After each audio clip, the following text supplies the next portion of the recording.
Bueno, comienzo. Listo, ahora sí, Priscila, bienvenida.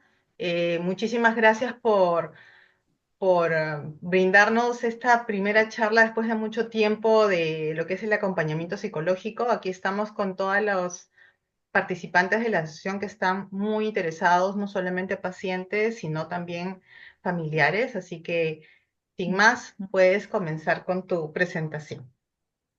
Ok. Bueno, antes que nada, quería preguntar si me escuchan bien porque estaba buscando unos audífonos para que se filtren lo menos posible los ruidos externos, así que si me Se pueden escucha muy contar si bien, se... no te preocupes. Sí, se escucha bien. Perfecto, Listo. perfecto. Y bueno, un poco reforzando la idea de Gabriela, antes de decir mi nombre, presentarme un poquito y luego pasar la exposición, es una parte más que todo informativa al inicio de exposición de lo que significa el acompañamiento psicológico y cómo la enfermedad tiene etapas, como bien dijo en algún momento Gabriela y Marita, y esas etapas también tienen un corte psicológico que acompaña no solamente a quien vive la ELA, sino también a sus familiares, ¿no? Entonces, em, por ello es que se va a hacer una exposición mucho más como de corte eh, práctico, clínico, ¿no? Incluso hasta podría sentirse teórico, pero al final se abre el espacio para quien desee hablar de su caso personal, quiera hacer alguna pregunta específica, se sienta libre y cómodo de poder realizarla al final, ¿no? Entonces, bueno, mi nombre es Priscila Cárdenas, soy psicóloga clínica.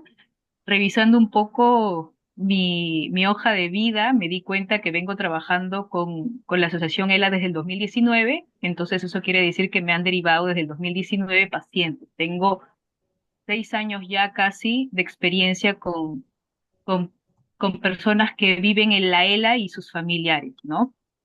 Algunos se han quedado un tiempo prolongado o un tiempo medianamente prolongado y otros ha hecho contacto para una, dos o de repente 4 sesiones y ahí lo han dejado y bueno, cada uno tiene razones y razones válidas para decir hasta cuándo poder tolerar un proceso que tampoco es fácil, ¿no? Es un proceso psicológico también converge y conlleva como tocar el dolor constantemente, ¿no? Pero el dolor como parte de el camino para poder estar más estable, para poder estar más tranquilo y saber cómo acompañar este cambio total que genera el ego.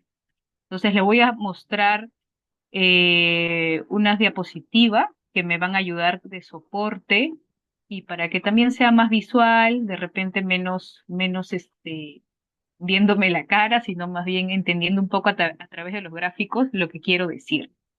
Si en algún momento de este intercambio ustedes tienen preguntas, dudas, quieran interrumpir, siéntanse libres en alzar la mano y podemos frenar para hacer la respuesta vinculada a lo que se vaya tratando, ¿sí?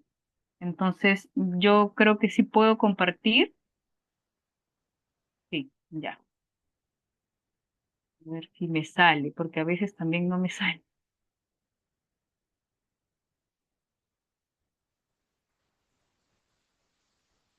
¿Se ve bien? Sí, se ve, no te preocupes. Ahí está. Bueno, Perfecto. el... ahí va. Bueno, el título es Acompañamiento psicológico para personas que conviven con ELA y sus familias. Yo soy Priscila Carlos Cruz, tengo en realidad como 9 años de experiencia general acompañando a personas en su diversidad y 6 años de experiencia acompañando a pacientes que conviven con la ELA y a sus familiares. Vamos a empezar con la importancia del acompañamiento psicológico para estas enfermedades que lastimosamente hasta la fecha todavía no hay una respuesta médica que relantice o sea, hay una respuesta que relantiza el progreso de la enfermedad, pero que no hace otra cosa, no hace hasta el momento, ¿no? Seguramente la comunidad médica mundial está explorando, así como con otras enfermedades, respuestas ante estas enfermedades que son mucho más, podríamos decir, enfermedades que son mucho más de retos, ¿no? De no saber cómo abordarlas, que no saber solamente tener tratamientos paliativos, ¿no? Entonces, a partir de ahí, estas enfermedades pueden ser un tanto complejas para quien la vive, y dolorosas también, y no solamente para quien la vive, sino para sus familiares, ¿no? Entonces, ¿por qué la importancia del acompañamiento psicológico? El, la ELA, cuando viene y comienza a manifestar sus primeros síntomas, las personas intentan como entender por qué es que está sucediendo esto, los familiares también. Y en el recurrir entre uno y otro profesional, algunos no dan con el diagnóstico adecuado desde el inicio, ¿no? Y entonces es como una especie de trayecto entre dudas, entre no aciertos, entre ir por acá y ir por allá, y cuando finalmente se van acercando más al diagnóstico adecuado, al diagnóstico certero, también es una situación compleja de vivir, de sentir y de tolerar, ¿no? Entonces, porque es bien duro entender que las cosas van a cambiar rotundamente. Y por tanto, yo pongo acá como palabra clave el cambio, ¿no? ¿Por qué es importante el acompañamiento psicológico en una enfermedad de este tipo? Porque el cambio es de 360 grados, ¿no? Las enfermedades que tienen un gran impacto en la vida de las personas y que modifican toda su cotidianidad van a afectar necesariamente el aparato psicológico, tanto individual como familiar. Por ello, se requiere y se busca en el acompañamiento psicológico una asimilación paulatina de lo que se está viviendo, tanto para quien lo vive directamente como para sus familiares. A partir de este conocimiento del diagnóstico progresivo y que a veces no es bien recibido y uno no lo acepta tan rápido, humanamente no lo acepta tan rápido, se genera una serie de emociones, que las emociones quiero que claro que no son buenas ni malas, las emociones son. Y lo que sí experimentamos ante, por ejemplo, una emoción de ansiedad, una emoción de dolor, una emoción de tristeza, son emociones que no son agradables a la experiencia humana, pero no son malas, tienen una función en el cuerpo humano.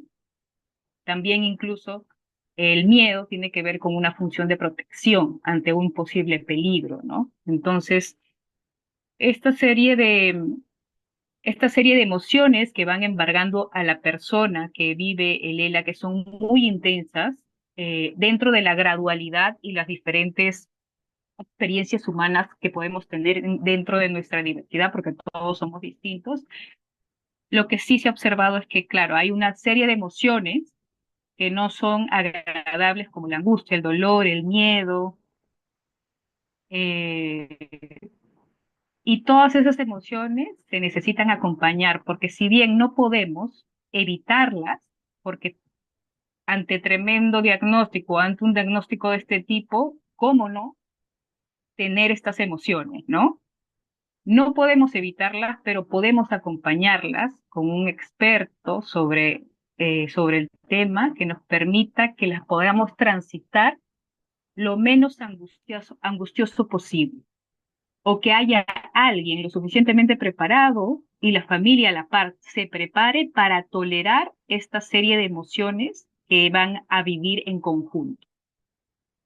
No es fácil, pero es algo que uno puede entrenar poco a poco para ir acompañando tanto a nuestro familiar como entre nosotros mismos. Y no hay que temerle a la tristeza, no toda tristeza se vuelve depresión y tampoco hay que temerle a la depresión, porque la depresión está llegando para ser tratada, pero también eh, para anidar un rato y eventualmente con el tratamiento y el acompañamiento, tratamiento, cuando digo tratamiento me refiero al tratamiento psicofarmacológico si es que corresponde y se tratara efectivamente de un cuadro de depresión que se llega.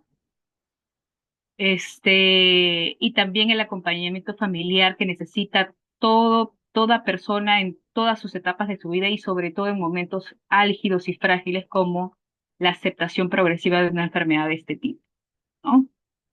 Por otro lado, la importancia del acompañamiento psicológico tiene que ver con una carrera, una cierta carrera contra el tiempo, ¿no? Sabemos que la ELA tiene un curso y en cada cuerpo toma un ritmo diferente, ¿no? Sabemos que hay personas que pueden transitar con mayor distancia de tiempo una disminución de su autonomía corporal, porque eso es lo que hace la ELA, lo sabemos todos aquí, y otras, pasan como de un estado o de una etapa a otra de manera muy rápida, es muy acelerado, ¿no? Entonces, teniendo como esta amplia gama de posibilidades, de no sabemos cuánto va a durar cada etapa, entonces el acompañamiento psicológico que no solamente se ciñe al recurso de la palabra, pero que al inicio quiere aprovechar el recurso de la palabra para poder tratar todas estas series de cambios y de emociones que conllevan asumir una enfermedad de este tipo, ¿no? Tanto para la persona que la vive como sus familiares. Entonces, por eso es la importancia del acompañamiento psicológico, porque a veces cuando van perdiendo la posibilidad de expresar a través de palabras sus necesidades, se frustran, ¿no? Y no pueden, cada vez podría hacerse más difícil, es más, mejor dicho, se hace más difícil y se frustran de no poder expresar lo que necesitan, expresar lo que quieren y lo que sienten. Y entonces por eso es que pensamos como una carrera contra el tiempo, ¿no? De usar lo más pronto posible el recurso que todavía está presente, que es el habla, y luego con ese conocimiento que se genera de la persona y sus familias, acompañar en las otras etapas en donde el recurso del habla no va a estar. Hay otro punto desde un lado más social en donde la importancia del acompañamiento también tiene que ver con a quién le digo o voy contando a mi familia cercana o no voy contando a mis compañeros de trabajo. Es como mucho entre, no sé si tiene que ver con entre vergüenza por un lado y no querer mostrarse vulnerable por otro, que también son unas reacciones humanas ante la manifestación de la enfermedad. Y entonces un poco pensar en por qué, en cómo estas respuestas son también esperadas, humanas, y que mm, y transformar esta mirada de esconderse, porque a algunos les pasa que quieren no mostrarse hasta que ya es inevitable la situación, ya es inevitable, ya la enfermedad se instala y cambia la, la presentación de la persona, ¿no? Cambia cómo ha sido conocida, ¿no? Entonces, todavía al inicio, cuando sigue siendo autónoma corporalmente y va teniendo los primeros ca- cambios físicos, hay una dificultad por mostrarse ante los demás y por eso también es importante repensar qué es lo que se está jugando a nivel de pensamientos y de emociones en esos momentos, ¿no? Para que no se sienta, imagínense sentir ya de por sí el peso de esta enfermedad y sentir como entre vergüenza y una serie de otras emociones por mostrarse a los círculos en donde pertenecen, ¿no? Laborales, sociales. Y finalmente, otra razón por la que me parece importante, y en realidad no solamente me parece a mí, sino es importante bajo los criterios de gente que ha trabajado con, con estas personas y en estos contextos de salud, es hay muchas veces una experiencia de no hacer sentir a los otros sufrimiento y una culpa grande por generar sufrimiento a los demás y por sentir sufrimiento eh, uno mismo, ¿no? Como que se autoimponen estar como, en algunos casos se autoimponen estar óptimos, estar siempre con buena cara, estar siempre con con que sí, esto es duro, pero no me va a vencer. Y está bien esa postura siempre y cuando no sea un bloqueo también de la legítima tristeza o el del legítimo miedo que genera experiencias de este tipo, ¿no? Mientras no sea un caballito de batalla constantemente y haga de negación de lo que también a la par estoy viviendo, está bien darle como una mirada mucho más positiva frente a todo esto, pero no negando también el dolor que conlleva una enfermedad de este tipo, ¿no? Entonces, todas estas razones son las causas importantes que tiene el acompañamiento psicológico para poder darse en estos contextos.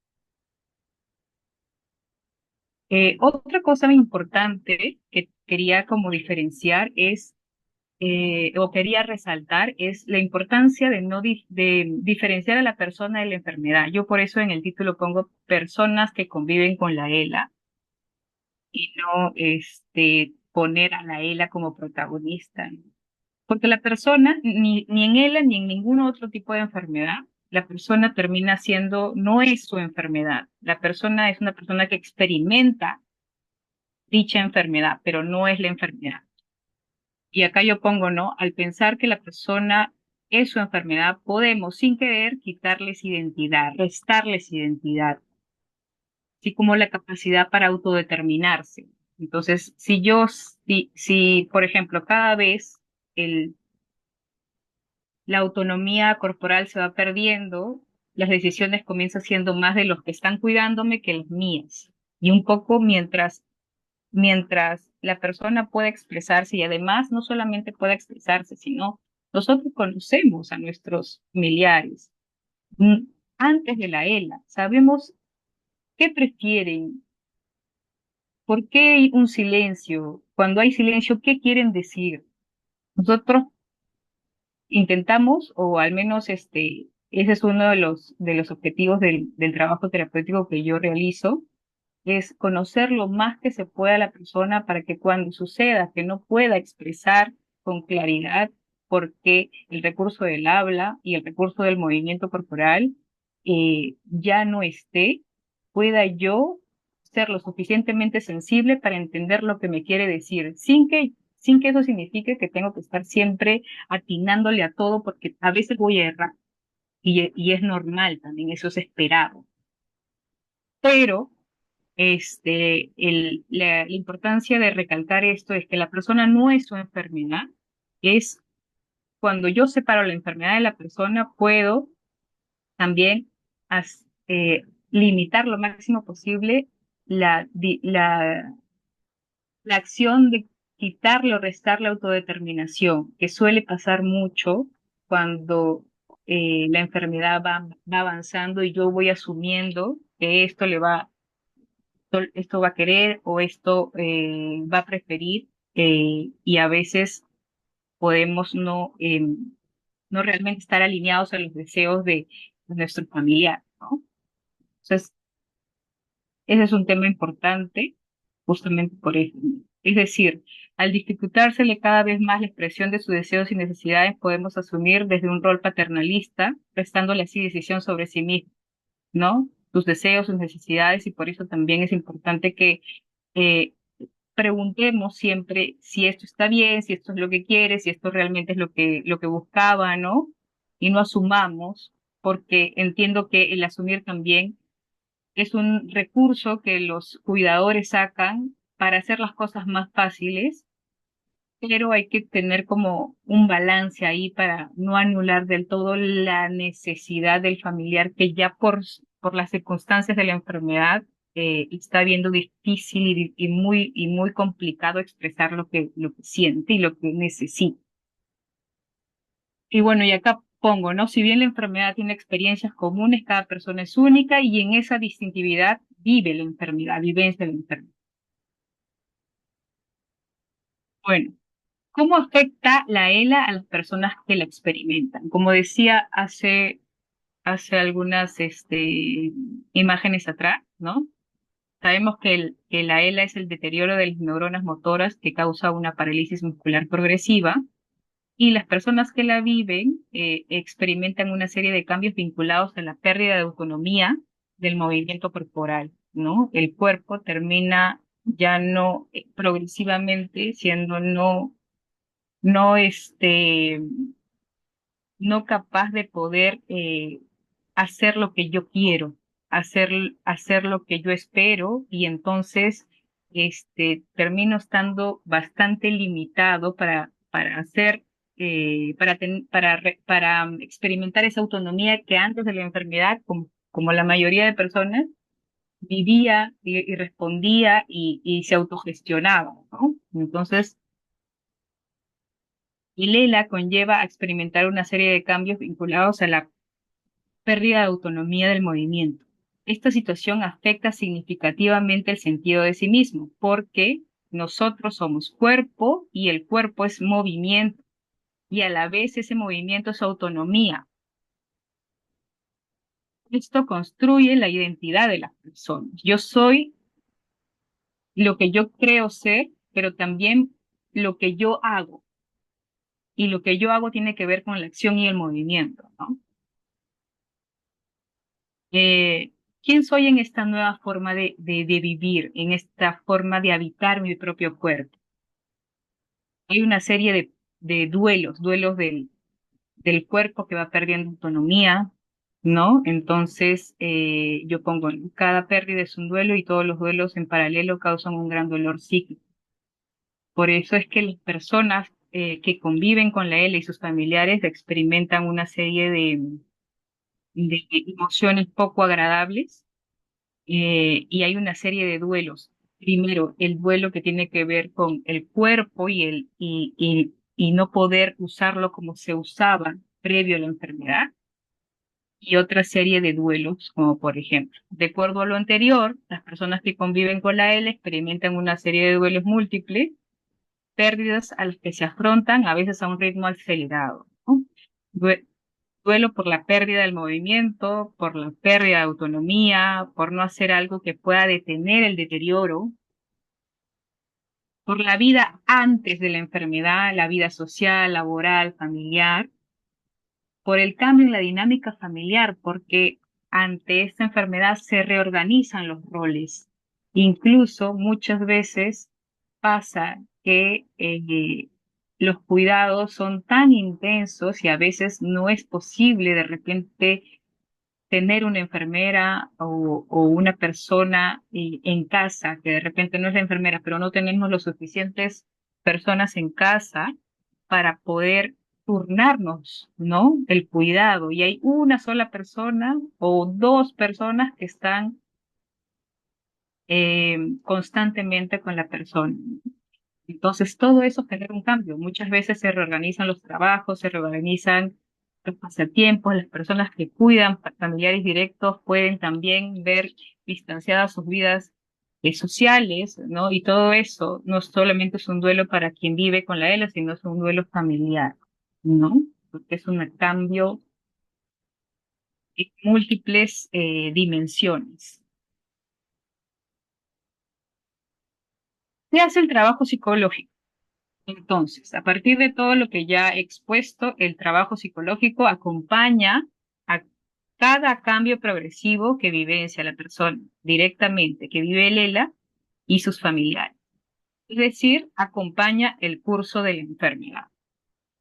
Uno de los objetivos terapéuticos es acompañar cada cambio que va viniendo con cada etapa de la enfermedad, porque como le digo al paciente, por ejemplo, que atiendo actualmente, yo sé que tú a nivel de conciencia y de pensamiento sabes que esto ya iba a venir, pero otra cosa es saberlo y otra cosa es vivirlo y sentirlo cuando ya está pasando en tiempo real. Y eso, aunque uno lo sepa, también genera una serie de emociones poco agradables que se necesita acompañar, ¿no? O incluso hay un aplanamiento afectivo también, que no necesariamente es un recurso de la persona. Un aplanamiento afectivo quiere decir de que te dicen, pero no siento nada, ya no siento nada. Y eso es entendible en este contexto, pero no necesariamente es. lo saludable, ¿no? Porque desconectarte de las emociones es un mecanismo de defensa para no sentir dolor, pero la emoción no es que se va, la emoción sigue por ahí rondando. Y si me desconecto del canal para expresarla, no va a desaparecer. En algún momento la emoción va a venir como un bodoque y va a caer y va a sentirse más fuerte. Em, ¿Qué hace el trabajo psicológico también? Ver estrategias de compensación a la pérdida de movilidad que le permitan seguir manifestando sus necesidades. ¿Esto qué quiere decir?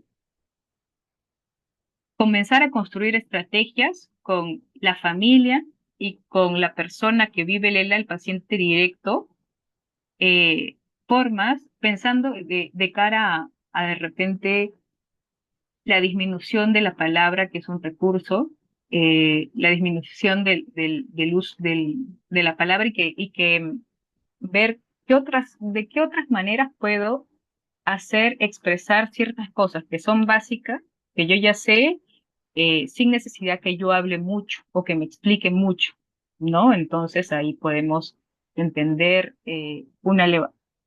recuerdo la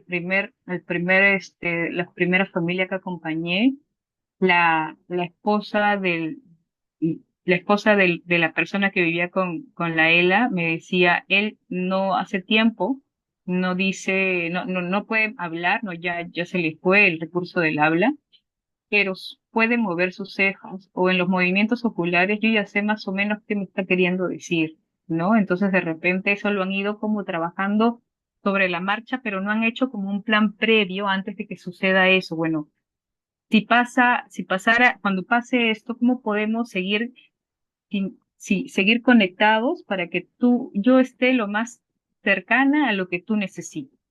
¿Qué te parece si pensamos en esta estrategia? Los movimientos de cejas, el giro de los ojos para un lado, para el otro. Yo sé que estos ejemplos pueden sentirse muy duros y no es fácil de escucharlos, pero es mejor ponerlos sobre la mesa que no ponerlos. Y cuando suceda, eh, o cuando ya estemos en una situación en donde tengamos que resolver, no hayamos pensado previamente qué podríamos hacer de cara a esa situación. Y otra cosa que hace el trabajo psicológico es anticiparse a lo que viene para decidir, ¿no? Eso casi lo hacen de una manera espontánea y rápida. Muchos de los son los que experimentan la enfermedad, ¿no? Van organizando todos sus temas más laborales, más jurídicos, de organización de la familia y se anticipan a lo que viene para poder manifestar lo que desean que pase, ¿no? Pero en el camino también vienen las necesidades más de corte de psicológico, de compañía, de no presencia, por ejemplo, ¿no? Hay personas que tienen la posibilidad de estar en una casa de reposo con enfermeras o con enfermeros que tienen bastante experiencia en cómo trasladar el cuerpo que cada vez pierde autonomía, ¿no? Y las personas que tienen esta experiencia y esta posibilidad de tener esa opción se sienten cómodas por un lado porque saben que son personas entrenadas, pero por otro también de que no son como una carga, porque así muchos lo experimentan para sus familias. Entonces, eso les ayuda como a estar como medianamente más tranquilos, ¿no? Pero en algún momento también van la familia y los mismos pacientes quieren estar cerca o más tiempo con su familia, ¿no? Y una de las cosas que hay que tener claro es que si están dentro de un contexto en donde puede haber más de dos personas que puedan apoyar en el cuidado principal, teniendo el contexto de que van a estar en casa, es importante que tengan presente que turnarse los cuidados tan estos cuidados que son tan como, no sé cómo decirlo, son unos cuidados que se necesitan como todo de ti el tiempo que estás cuidando, mucha energía mental y física. Entonces, como requiere tanta energía, se necesita relevamiento, que no sea solo una persona, porque solamente es una persona o un par de personas, el cansancio va a tener o sea, el cansancio va a llegar y la persona va a tener un punto de saturación. Y eso no va a ayudar a que el cuidado sea sostenido, ¿no? Y que además, ahí pensando en la variable de autocuidado, ¿no? Qué importante para poder cuidar, primero, cuidarnos. El cuidador necesita ser cuidado para que cuide, porque si el cuidador no es cuidado, si el cuidador no se autocuida, su cuidado va a terminar siendo precario. Entonces, y además es necesario no solamente por el cuidado hacia el familiar, sino por un cuidado propio, porque la calidad de vida de uno como cuidador también se ve eh, afectada. Y entonces es importante que si la familia se organice de una manera, familiares cercanos o familiares no tan cercanos, pero que quieren apoyar de alguna manera, se organicen de una manera en donde haya relevamientos y que a la vez no sientan culpa de salir y seguir haciendo su vida. Que ya tuvieron su cuota de cuidado. Y yo sé que es difícil concebirlo, porque uno ama tanto a su familiar, lo quiere tanto y le procura tanto que esté lo más cómodo posible, que no quiere a veces perderse no quiere perderse de repente salir y que pase algo y uno que sabía más, uno que siente que sabe más, no estuvo ahí para resolver, ¿no? Entonces hay un miedo que moviliza a los cuidadores, pero también una dificultad para también soltar y dejar que hay otros, o en el mejor de los casos, que haya otros que también cuiden, ¿sí? Otros que también tomen la posta y acompañen al familiar, ¿no? Este, entonces, esto es lo que hace el trabajo psicológico, poder organizar todo la experiencia familiar del cuidado, pensar más allá de la emoción que me embarga y ver una manera de gestionar los cuidados en donde yo no pierda tanto calidad de vida, porque eso también genera dolor, no solamente, principalmente a uno como cuidador, pero también a quien uno cuida, porque esa persona se da cuenta de cómo, o sea, de cómo afecta la vida de sus cuidadores, que suelen ser sus familiares, ¿no? Y en realidad la idea no es sentirse culpable, o sea, esta enfermedad nadie la buscó, nos tocó. No puedo, no podemos pensar que, yo entiendo que por un lado muchas personas que conviven con la ELA se sienten culpables, pero culpables por cambiar la rutina de la familia, ¿no? Pero ellos no, yo les digo, ustedes no pidieron, tú no pediste enfermarte, a ti te tocó, ojalá no hubiese sido tú, pero te tocó y tu familia también le tocó a través de ti. Y no podemos eludir esa realidad. Tenemos que asumirla porque aunque quisiéramos, está ahí. Cuando cerramos los ojos y descansamos también un rato de los cuidados y de la enfermedad, pero al día siguiente abrimos los ojos y sigue ahí, ¿no? Em, y justo pensando en el impacto en la familia, ¿no? Como les decía, la familia también transita un proceso de duelo y aceptación, no aceptación, es decir, un vaivén emocional ante el diagnóstico y ante el transcurso de la enfermedad, ¿no? Entonces es diagnóstico, aceptación, negación, duelo, enojo, angustia, miedo. Por eso es importante, como esto experimenta también la familia, ¿no? Es importante cuidar a los cuidadores, cuidar a la familia, tener un espacio de grupal o a veces, de acuerdo a cada caso, individual con algunos en algunos momentos y grupal con todos los que quieren participar del grupo familiar para pensar cómo les está afectando todo esto, qué emociones están convergiendo, quién está tomando qué rol, cómo se siente tomando ese rol, se siente solo, se siente acompañado. Hay otras maneras de gestionar ese rol. En realidad debería, o sea, en realidad solamente yo lo puedo hacer o hay otras herramientas que puedo usar dentro de todo el grupo familiar, que cada familia se sienta una herramienta para el sostenimiento del sistema familiar, ¿no? Acompañar el dolor y otras experiencias emocionales en el devenir de la enfermedad es parte del acompañamiento familiar. Acompañar los procesos de adaptación a los cambios es otro de los objetivos terapéuticos, ¿no? La reorganización de la familia, lo que les decía.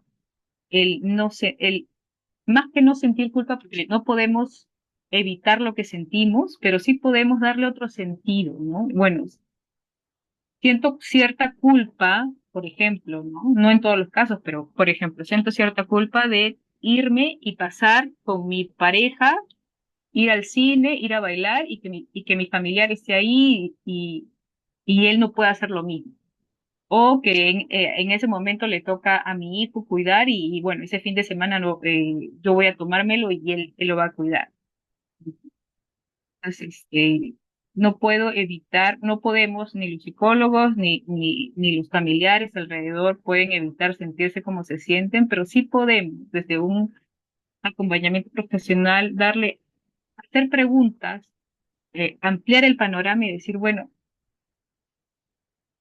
tú estás haciendo lo máximo posible, ustedes en general están haciendo lo máximo posible y no es justo para los cuidadores, ni tampoco para quien es cuidado sentir que, que culpa o que está fallando en algo por hacer su vida, por los momentos en que no tiene eh, el cuidado directo, intentar funcionar como venía funcionando antes de la enfermedad. ¿No? Y bueno, el impacto en la familia también tiene que ver con las estrategias para acompañar al familiar que vive directamente, ¿no? El acompañamiento psicológico con los familiares también es muchas veces, bueno, ¿cómo le digo esto? ¿Cómo le manifiesto esto? En general, hay mucha dificultad para, para sentir la emoción desagradable y para aceptarla, porque hay un miedo de que si yo lloro delante de él o delante de ella, lo voy a deprimir. Y eso no es así. Llorar porque algo nos está angustiando, porque algo nos está entristeciendo y expresarlo incluso a mi familiar que está viviendo con el ELA directamente, con la ELA directamente, es una forma de acompañarnos en el dolor, es una forma de sostenernos mutuamente en el dolor. El dolor, como dije hace una vez, mejor dicho, hace un momento, o la angustia, o cualquier emoción poco agradable que nos que estemos experimentando, no va a desaparecer porque no lo vi. Más bien lo voy a vivir solo. Y hay que comenzar a cambiar la idea de que mejor no digo, mejor no muestro, mejor no hago esto, mejor no le cuento esto porque si no lo voy a empeorar, lo voy a entristecer, lo voy a... De hecho, hay momentos en donde son adecuados para decir ciertas cosas y hay otros que no, pero nunca el bloquear la emoción o el negarla o el ser como que, o pensar que llorar delante de mi familiar o expresarle mis emociones eh, van a ser algo negativo. Más bien es todo lo contrario.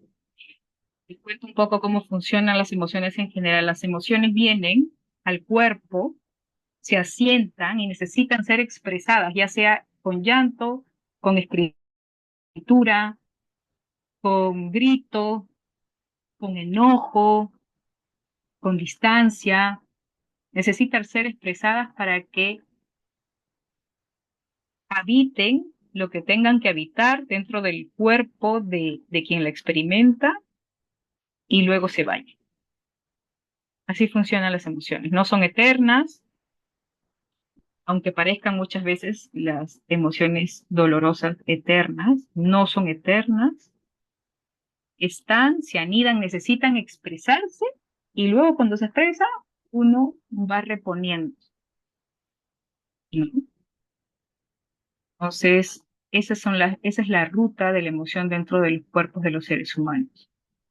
Por eso no hay que tenerle miedo a expresar, aunque reconozco que en general somos muy reacios a expresar lo que sentimos, porque tenemos ideas cerradas de cómo funcionan las emociones dentro de los seres humanos. Hay como una ignorancia emocional y de gestión de emociones muy fuerte en todo el mundo en general. Eh, y entiendo que esto que es más cultural